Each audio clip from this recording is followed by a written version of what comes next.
We have a great conversation in store today, so thank you for being here.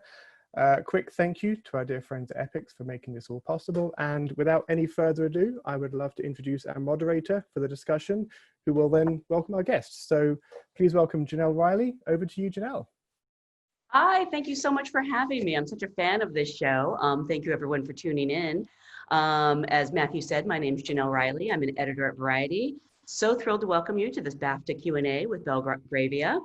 At this time, please join me in welcoming some of the talented gentlemen who brought this limited series to life. Please welcome producer Gareth Neame, director John Alexander, and creator-writer Julian Fellowes. You all did it. Thank you. Thank you so much for being here. Some people are new to Zoom. We're still figuring a lot of this out. I just learned about the Q&A box, but as they said, feel free to submit questions there and I'll try to get to as many as possible at the end. Thank you all so much for joining us. Congratulations on another fantastic show. I want to start at the beginning with Julian, because obviously you've had great success with shows like Downton Abbey and films like Gosford Park, but Belgravia it's a little different. It's actually based on a novel you wrote. Is this the first time you've adapted your own book? Yes, I mean, it's not the first time I've adapted other people's work, you know, I've done that lots of times, but it's the first time I've ever adapted anything of my own. And you have to be quite, I think, you have to be quite tough about it and sort of forget you wrote it and not regard it as being too precious, because what can work on the page doesn't sometimes work on the screen, and you have to be able to tell that. Sometimes other people tell you, of course, but you know, you mustn't fight it. And that I found very interesting. And the other thing, of course, about Belgravia is it's a complete narrative. It's a single story that has a beginning, middle, and end, and all the loose ends are tied up and everything else, which is quite different to an ongoing year after year, endless series of dramas. And that I found rather satisfying. There was something quite kind of crisp about that was a joy to work on. You know, you say that and you're dashing my hopes for a season 2. I mean, there's something to be said for telling a story and its completeness, but there is a part of me that would follow these characters anywhere. Well, everything's possible in show business. Thank you. You have such a gift with this particular genre of storytelling. What interested you in wanting to tell this story first as a novel? It's a very interesting period to me. It's the exact opposite, actually, of Downton, because Downton was a time which was really recording the decline of the British upper classes and the gradual loss of their influence and their political control and so on. I mean, we didn't go right through to that because it didn't really finish until the 60s. But nevertheless, that was what we were tracing.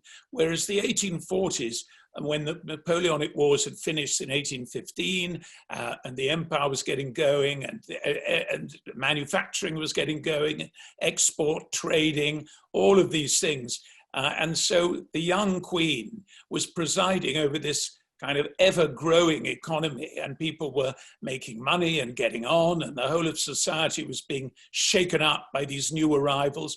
The 18th century, which had been dominated by the great Whig and Tory families, that was finished. Now there were new people coming in, and they would keep coming in, and that was never going to stop. And so all of that kind of upward curved energy rather interested me.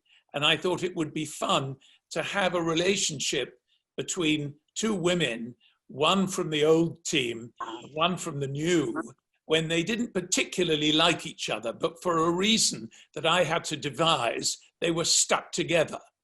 And I felt that worked very well. Of course, we were very lucky with the actresses who played the parts. Tamsin Greig and Harriet Walter were both absolutely marvelous. But that was the kind of original theme of it, really. Mm.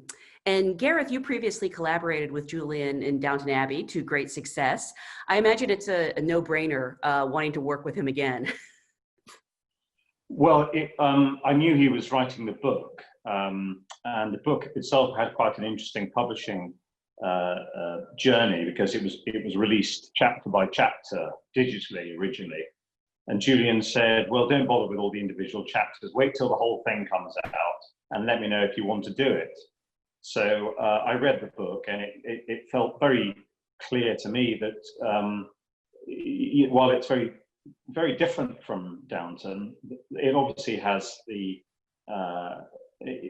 has the approach that's quite common to a lot of Julian's work, the comedy of manners, the social observation, the interest in how people operate in different classes and so on. But it had the added bonus, as you were saying earlier, of a sort of beginning, middle and end, a closed narrative.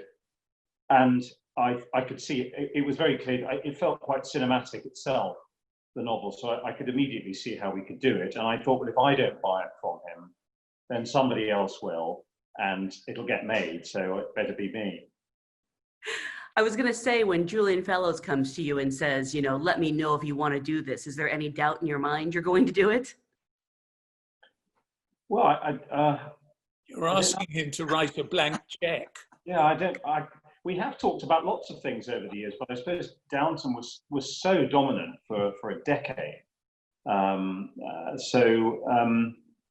Anyway, it seems to work quite well, this partnership, and audiences, clearly lap up, these worlds. They're fascinated by them, and Julian will recall that when we were putting Downton together, it wasn't straightforward. I mean, you never would have thought that show would become the biggest hit on American television. It's impossible it was impossible to imagine that ever happening. So we clearly have a genre here that has huge popular appeal. The interesting thing is, at that time, 10 years ago, it was a general opinion that the period drama was dying and the audience for it was vanishing. And everyone thought ITV was crazy for getting involved in it. So our challenge wasn't to invent a new cult that would sweep the world, but simply to make a reasonably successful TV show, which everyone thought would go down in flames. So it was a completely different perspective. Strange when you think of it now, really. And you overachieved. We overachieved because we had a great champion in Peter Fincham at ITV. He never doubted. He took it on, he commissioned it, and he believed that all the doubters and naysayers were wrong. But I mean, I think he had to defend his corner quite a lot at the beginning because everyone thought he was mad. Anyway, he had the last laugh. Yeah. John, I'm curious what attracted you to this project. And in America, when we have limited series, they often break them up amongst directors. Usually each episode has a different director, or maybe people do too. Were you always going to do all 6? And that's got to be fantastic, getting to see something through from the beginning all the way to the end. Yeah, well, I think you've just answered your question there as to what was the appeal. I mean, I always am a great fan of Julian's work, and when I was sent the scripts, I was told that it was all 6 and it would be one director. So that was a fantastic opportunity. And it was fantastic as a director to have 6 scripts that you could read from beginning to end. I mean, I literally read them all, and I got them. I think I got them all about the night before I met Julian, I think. And I was up till 3 or 4 in the morning, reading through them, making notes. But I just found them a real page turners, and I loved everything we've said about them. It's a fascinating part of history that Julian had kind of decided to set his story, and then a great set of characters and the family, the families that are interwoven, led by these 2 great female characters, and as Julian said, who were kind of thrown together and stuck with one another, and great observation, great social observation. So it was a very exciting prospect to be able to see it from beginning to end and have that whole story arc to play with. We have to talk about this amazing cast that you guys have mentioned. It is just a fantastic ensemble, which is something not uncommon to Julian's work. I have to imagine people were lining up to do this project. Where did you even begin? Well, we were always pretty keen on Harriet for Caroline Brockenhurst. And there's a funny parallel because Gareth and Tamsin knew each other at university when they were 18. And Harriet and I knew each other in the ballrooms of London of yesteryear when we were 18. So these 2 teenage friendships resulted in us making a television show. It's rather nice, that, I think. That's I think amazing. that we were lucky to work again with our casting director, Jill Trevelyan, who established the cast of Downton with us and cast most of the episodes of Downton. And she's just such a great person to work with. There's whole conversations of, you know, who you put together, which, you know, how you combine people. She's particularly good, I think, at finding for us, you know, we all know the big names, but it's finding, you know, it's how we found our Mariah and Charles, and, you know, young actors that we don't know. And I always think that's when you particularly depend on a casting director to come through with those new suggestions. So she's really great at working with ensembles and helping us to build them. And I think, I mean, it's great that you talk about it being such a successful cast, because I think the three of us really feel that we had the right people and the right mix. Well, and Jill has such a good system, because Charles, the chap who played Charles, was still at drama school. He hadn't begun his career. He was just finishing. And yeah. she just thought, this guy's absolutely perfect. And on he came. So, I mean, basically his first professional word he spoke was in a long scene with Harriet Walter, a two-hander. That was it. I mean, yeah. I don't know how he lived through it, really. He did fantastically well. Yeah, his first day on a set, on a TV set, was a big scene with Harriet. It's a scene where Harriet's character meets him for the first time, and he did it effortlessly. It didn't faze him. He did fantastically well. What a big ask. Yeah. We actually have a couple audience questions about the casting. Angela actually mentioned the young lead, Charles Hope. Wanted to know whether you felt much in common with how he makes his path in the world. Ooh, which of us is that directed to? I mean, I think some people are self-starters. And really, when you're bringing up children, the thing you long to find in them is that they're self-starters. There are lots of other things that don't matter that much when it comes to it. That are, you know, are they good at sport and good at exams and good at this and good at that? But you do want them to have that kind of central dynamic that means they will keep going. And I felt Charles was an example of that. And whether he inherited it from his grandfather or not is for others to say. But he had a reasonable start in life. He had, you know, affectionate parents, and he had a perfectly good education, all the rest of it. But that's not why he's doing so well. He's doing so well because he's got it. And those people fascinate me. Rather like I'm also interested by people who are always unlucky and everything they do turns to dust. They always choose the wrong people for romances. They put themselves into jobs where they're not fulfilled, and they somehow can't stop doing it. And that fascinates me as well, where how sometimes in life you have to learn how to break your own pattern and break out of something that traps you. And that no prizes for guessing which character from Downton Abbey that applies to. Well, she did break out of it in the end. Oh, poor thing.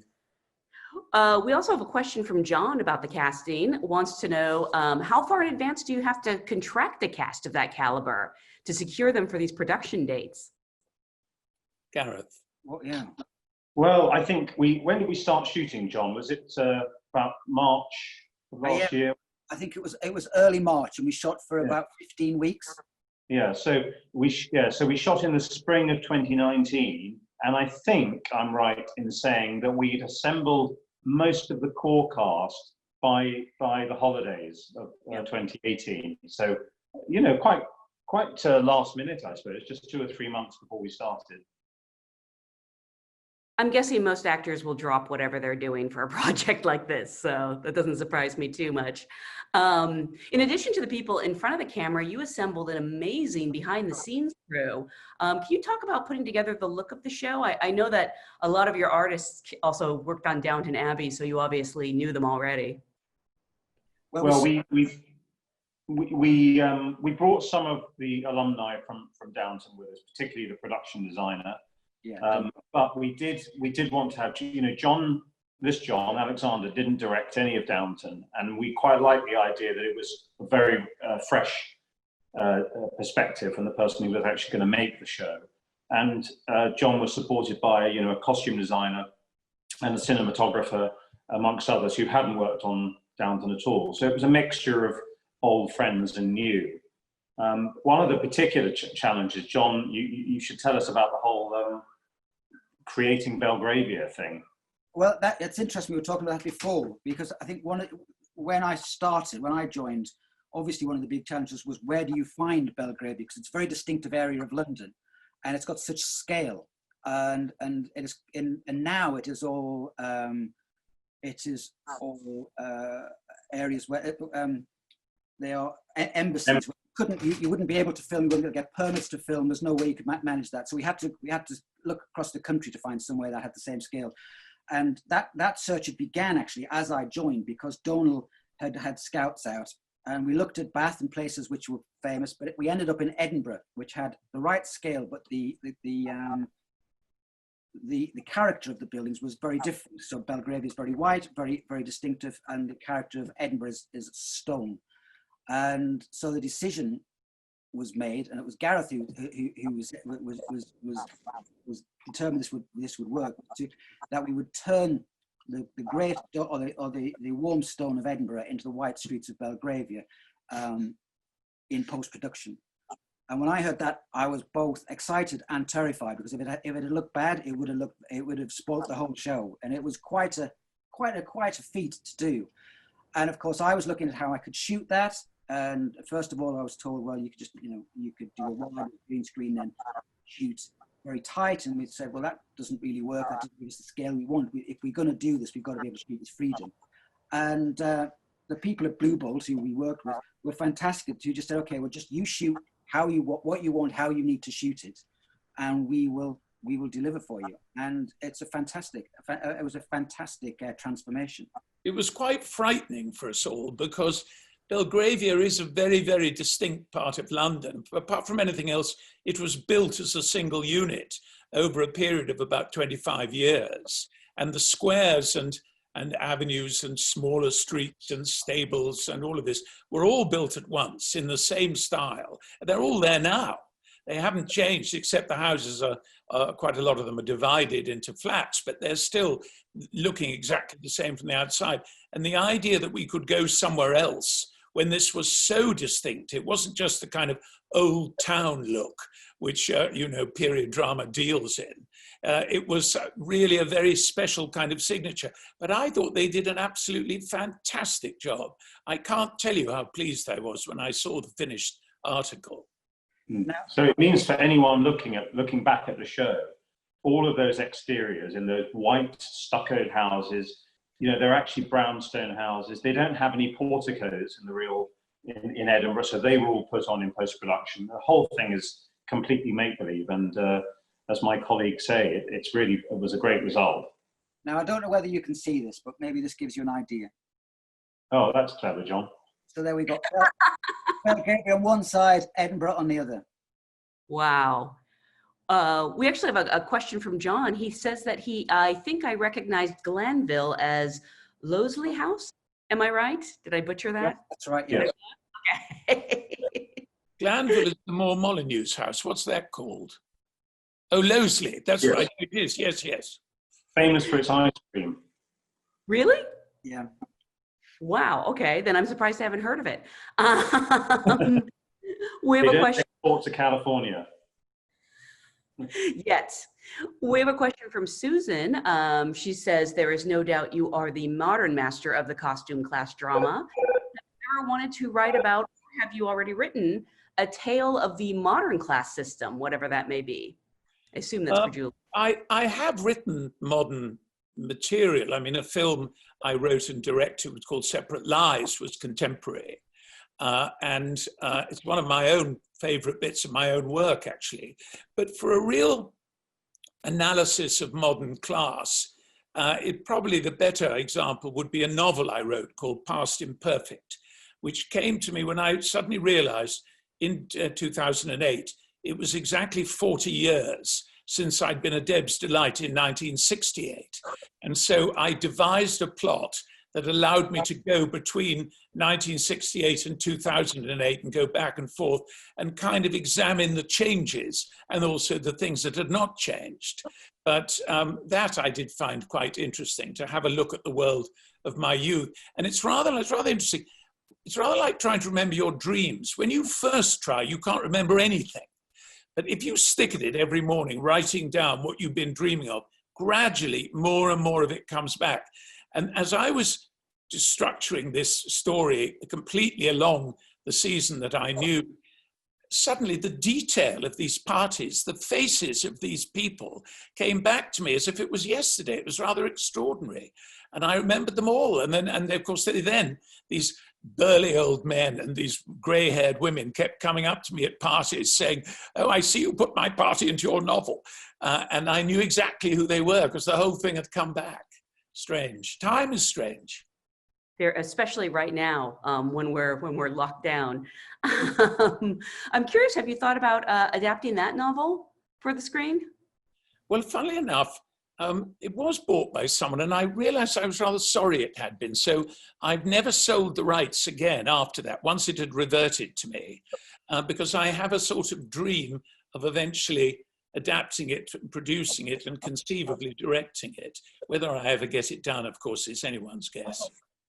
Fantastic. I'm curious on this series, you're dealing with a wonderful large ensemble. It's a period piece. There's a lot of moving parts at work. For each of you, what ended up being the biggest challenge on the series? You know, if it was something logistical, if it was a scene when you were writing that you struggled to adapt. It could be anything.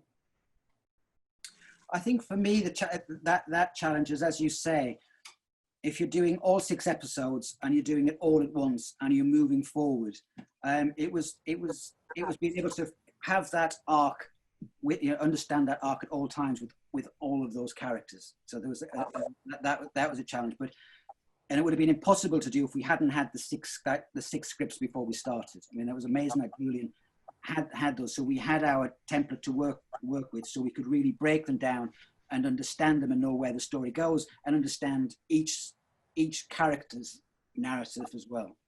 And so I think, and I think, some of the hardest scenes were the small ones that happened out of sequence very early on. So I mean, the big scenes like a ball scene, one thinks of those as being challenges, but they get a lot of attention, a lot of thoughts of what you're going to do with them. But you can have smaller scenes like the first scene we talked about with Charles Pope meeting Lady Brockenhurst, when it's the first time 2 actors have met each other, first time an actor's on set. All of those small moments that you're building along the way begin to kind of set the story. So I think that was, for me, one of the challenges, which was one of the great things to deal with. I think of it being quite seamless, really. That was also the case with Downton. Actually, Downton was. All the first season of Downton went very, very smoothly, and I feel the same way about this. I like to be very planned and very prepared when we put these shows together, and that meant, as John was saying, we were able to give him all the scripts and give the costume designer all the scripts, so he knew exactly how many costumes he was making from the beginning. Which all of that planning saved us a lot of money and put more money on the screen. And the creative part was so straightforward. The book, as soon as I read the book, I knew it would work.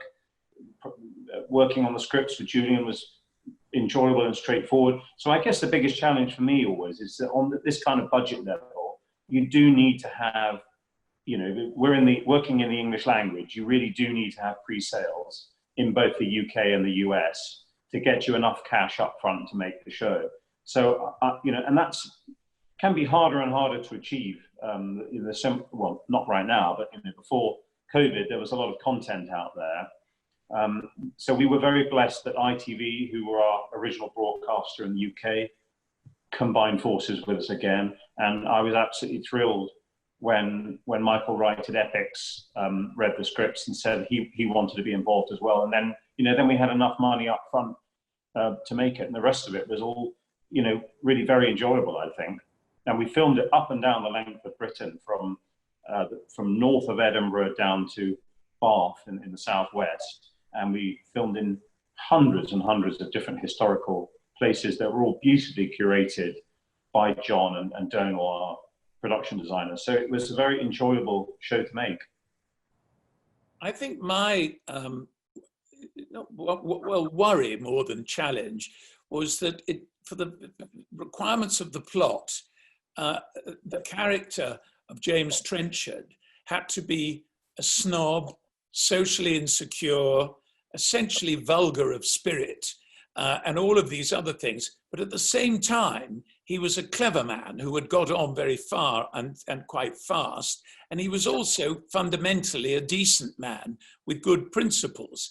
Now, all of that is quite difficult to bring off, all those different elements in one performance. And I was just most worried about his casting, that we didn't go too far down one route to make the other sides of him feel less believable. And so when we got Philip Glenister, and he wanted to do it, and very early on, it was quite clear that he was completely able to do it and he understood it completely. That was a big relief for me, actually, because then I knew that the rest of it would work. I think we have time for a couple more questions before we go. There's one wondering if Julian can talk about the writing process, the nuts and bolts from a craft perspective. You wrote all the episodes yourself, correct? I did. Yeah. So there wasn't really a writing room, but where did you even start? Did you have to break down what each episode would be, or? I started by getting the novel onto final draft and splitting it into 6 sections and seeing where the sections had fallen, and then shifting the break slightly to get a good finish and a good beginning and all of that stuff. And then once I'd worked out where each episode began and where it ended, then I got down to writing each episode. But I think if you're writing something that is a closed story, episodic, you do really want to know where you're going. Actually, that's also true if you're doing an ongoing series like Downton. I always wanted to know at the beginning of the series where each episode began and where it would finish. And then I would work on it and write it and put in all the subplots, you know, and all the rest of the sort of diddly-donk generally. But I think you want it to have a shape before you start doing the fine work, or else you can get slightly shifted off course. So that was my method anyway. And I think it was an interesting structure in the way you began back on the eve of the Battle of Waterloo, and then we came forward. And I think thinking back, that was another area of the story which we were all thinking about, was that actually the show begins with a cast that doesn't take us right through the episodes. You know, we lose the people, we engage and empathize with these characters and invest in them, and then lose them. And so it was like 2 different shows in that first episode, which was that was a bit of a concern. You're right, but it's sort of effectively a sort of prologue. Yeah. But the wonderful effect it has on the finished piece is that you have the idea of these ghosts. You know, you only actually spend the first 15 minutes of the show with them, but the spirit of those 2 characters runs all the way through the rest of the show, as it does in real life. When you lose a child or you lose somebody close in your family, God forbid, their spirit stays with you forever. We have a question from Claire, which I find so interesting, because I think especially during this time, we're turning more and more to entertainment. And I'm sort of curious what you're all watching or reading during this time. She wants to know, what recent TV series have you seen that really impressed you or made you think, I wish I wrote that? Oh, well, there are lots of things I wish I wrote. My main obsession series was Mad Men. I've never really got over that. I watch other series, but I always have a slight sadness that I'm not watching an episode of Mad Men that I missed. But we've rather taken lockdown as an opportunity. My son was here for lockdown. He's just gone back to London. And we discovered that my wife, who's miles younger than me, had not seen Lawrence of Arabia, The Bridge Over the River Kwai, you know, all of these great, Dr. Zhivago, all these episodes. So I've watched all of them again. I've gone down that whole late 60s David Lean path. I must say some of them were marvelous films. I mean, I'd really sort of forgotten that. how wonderful they were, because they still had that megawatt star power that was a hangover from the 50s and old Hollywood. But at the same time, they were wonderful stories, and filming had moved on so far from the 40s and 50s that you could get tremendous effects and tremendous scale in the telling of the stories. So that really was very rewarding for me. I wish I'd wrote Dr. Zhivago too. Yes. All-time greats. I've done a little bit of going across all the genres as well with my daughter, and we've been watching, I think, two big hits for us. We watched we watched Paris, Texas, which was a fantastic to see again, and a fantastic film called In the Mood for Love, and neither of which she'd seen, and I found fantastic. It was amazing to kind of revisit. And then in terms of more modern things, I think I'm with the rest of the world that I have enjoyed Normal People, who hasn't. And I've been watching a show at the moment called I May Destroy You, which is a fascinating piece. Oh, I haven't seen that, but it's been very, very well reviewed, hasn't it? Yes, I'm going to look out for that. Of course, it does also remind you of these people. I mean, all of those films practically that I was talking about were written by Robert Bolt, who was a wonderful writer, absolutely marvelous. And, you know, it's always rather sad when these people slide out of consciousness a bit. But anyway, let's hope people like me will keep saying their names. Gareth, what about for you?